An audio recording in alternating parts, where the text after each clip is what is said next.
5-6টা দিনে অনেক কিছু হারিয়ে গেছে, যেগুলোর ব্যাখ্যা দেওয়ার মতো না। মানে কষ্টটা কাউকে বোঝানোর মতো না, এতটা পরিমাণের মানে খারাপ লাগছে।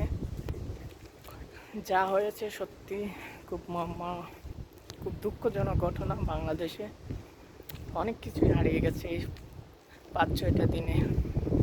দেখা গেছে আমরা তো নেট বন্দি ছিলাম, নেটে কোনো কথাবার্তা হতো না, সিমও হতো না।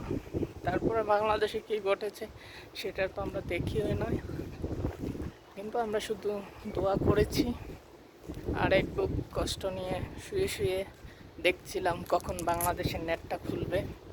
খুবই কষ্ট লাগছিল এই পরিস্থিতিটা। 2024 সালে এসে এরকম একটা পরিস্থিতির শিকার হব মানে কেউই কল্পনা করেনি। এটা সত্যি সবাইকে কাঁদিয়েছে, কারণ এটা জীবনের সবথেকে কষ্টদায়ক একটা ঘটনা এবং কষ্টদায়ক একটা সময় ছিল। যেভাবে হোক সেই সময়টা শেষ হয়ে গেছে। সবাইকে ভালো রাখুক, এটাই।